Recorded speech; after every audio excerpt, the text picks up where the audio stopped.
मित्रों, हमारे news channel अब तक पर आपका स्वागत है। आज हमारे प्रधानमंत्री नरेंद्र की मोदी तादाद में लोग जमा हुए हैं। लोग सांस्कृतिक नृत्य किए जा रहे हैं। प्रधानमंत्री सभी लोगों का अभिवादन कर रहे हैं। और आज शाम को ही प्रधानमंत्री असम की राजधानी तेजपुर पहुंचे थे, जहां उनका सीएम हेमंत बिस्वा शर्मा ने एयरपोर्ट पर उनका स्वागत किया था। और प्रधानमंत्री इस दौरान करीब 18,000 करोड़ रुपए के प्रोजेक्ट्स का उद्घाटन करेंगे और असम में वो जनसभा को भी संबोधित करेंगे। आप देख सकते हैं लोगों में किस तरह का उत्साह, असम के लोगों का किस तरह का उत्साह प्रधानमंत्री मोदी के लिए नजर आ रहा है। अपने असम के दौरान प्रधानमंत्री आवास योजना के तहत पीएम मोदी यहां पर बनाए गए 5.5 लाख से ज़्यादा घरों के लिए गृह प्रवेश समारोह का भी आयोजन करेंगे। लेकिन फिलहाल ये जो तस्वीरें हैं वो सीधे काजीरंगा से आ रही हैं, असम से आ रही हैं, जहां पर प्रधानमंत्री लोगों का अभिवादन कर रहे हैं। लोगों का उत्साह देखते ही बन रहा है। असम में प्रधानमंत्री मोदी की हमेशा से लोकप्रियता रही है और ये तस्वीरें इस बात की गवाही दे रही हैं। पूर्वोत्तर के लिए प्रधानमंत्री ने जो विकास कार्य किए हैं उसकी वजह से न केवल असम बल्कि पूरे पूर्वोत्तर में पीएम मोदी के लिए जो एक उत्साह नजर आता है, लोकप्रियता उनकी हम देख सकते हैं इन तस्वीरों के माध्यम से। और इस रोड शो पर और बात करने के लिए और जानकारी देने के लिए हमारे साथ जुड़ चुके हैं डीडी न्यूज़ के संवाददाता तपस भट्टाचार्य, जो इस वक्त काजीरंगा में ही मौजूद हैं। तपस, किस तरह से रोड शो चल रहा है, कितना लंबा रोड शो है और किस तरह का उत्साह असम के लोगों में इस रोड शो को लेकर देखा जा रहा है? प्रगट, आपने बहुत सही कहा कि प्रधानमंत्री को लेके एक उत्साह, एक अलग प्यार देखने को मिलता है पूरे नॉर्थ ईस्ट में। और असम उससे अछूता नहीं। असम के लोग में जो प्रधानमंत्री की एक झलक देखने के लिए जो तड़प थी, जो भावना थी, वो सच में आज इस रोड शो पे देखने को मिली।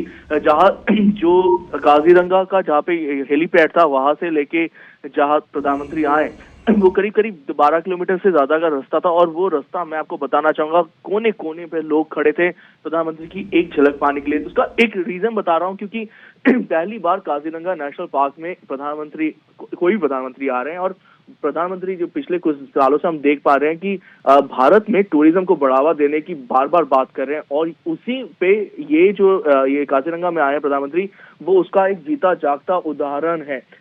मैं बार बार ये कहता हूं कि बहुत इंपॉर्टेंट हो जाता है अपने देश के बारे में जानना, अपने देश को दूसरे के सामने लाना, पूरे विश्व के सामने लेके आना। और ये प्रधानमंत्री ने जिस तरीके से किया, वो आज सच में दर्शाता है कि जैसे पूरा देश काजीरंगा के बारे में आता था, लेकिन अब एक बार फिर काजीरंगा के प्रति लोगों का उत्साह बढ़ेगा।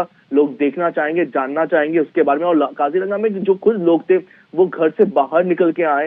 रास्ते पूरा, जो मैं कह रहा हूँ 12-15 किलोमीटर का जो पूरा स्ट्रेच था, रास्ता था, वो खचाखच लोगों से भरा था।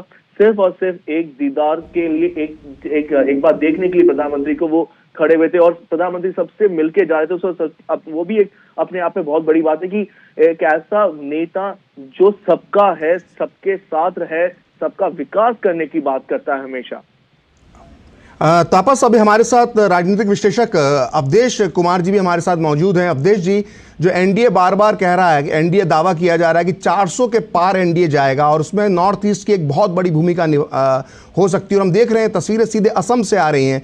तो जो नॉर्थ ईस्ट में पीएम मोदी का जो प्रभाव है, बीजेपी की जो नीतियां हैं, बीजेपी शासित राज्यों के अंदर जो कार्य हो रहे हैं, उसका कितना बड़ा असर 2024 के चुनाव में दिखाई दे सकता है? अवधेश जी, देखिए, 2019 का चुनाव परिणाम हम देखते हैं जी, तो भारतीय जनता पार्टी को अगर आप देख लीजिए, मणिपुर, त्रिपुरा, असम, इन 3 राज्यों में एक प्रकार से परिणाम आए थे।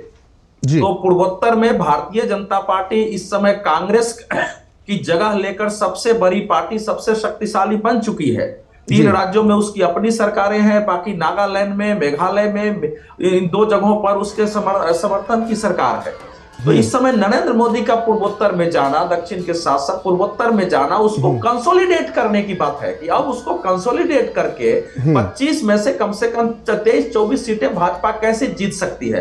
सबसे ज्यादा भारत के इतिहास में पूर्वोत्तर का दौरा करने वाले प्रधानमंत्री नरेंद्र मोदी रहे हैं। इतना कोई वहां नहीं गया, वहां के लोगों से कनेक्ट करना, उस क्षेत्र में खासकर पुणे क्षेत्र में वहां की जो शिल्प कला है, वहां की जो अलग अलग कलाएं हैं, वहां के जो स्थानीय निर्माण है, उनको प्रमोट करना, उन कपड़ों को पहनना, उन गमछों को अपने शरीर पर ओढ़ना जी। उनके गायकी को प्रोत्साहन करना। हम लोग अयोध्या में थे, अयोध्या के बिल्कुल प्राण प्रतिष्ठा के समय पूर्वोत्तर के कलाकारों की जगह जगह मंच लगी हुई थी और वो अपने कला का प्रदर्शन कर रहे थे। तो और ये बिल्कुल जो एक दौर में पूर्वोत्तर को लेकर जो भावना थी कि जो एक पूरी तरह से जुड़ने वाली जो बात होती है वो पीएम मोदी के शासनकाल में देखने को मिल रही है। जिस तरह से पूर्वोत्तर पर ध्यान दिया गया है, विकास कार्य किए गए हैं, उससे बहुत बड़ा एक असर देखने को मिल रहा है और ये असर जो है वो तस्वीरों के माध्यम से इस वक्त नज़र आ रहा है। अवधेश जी, अगर हम वापस पूर्वोत्तर से निकलकर जो हम बात कर रहे थे दक्षिण में और हम बात कर रहे थे आंध्र प्रदेश की, और जो टीडीपी जो साथ आती दिखाई दे रही है, पवन कल्याण की पार्टी जो साथ आती दिखाई दे रही है, उस पर जो आप बात कहना चाह रहे थे कि क्या एक मिशन 400 का जो लक्ष्य है वो कितना करीब उसके तरफ एनडीए जाता हुआ दिखाई दे रहा है?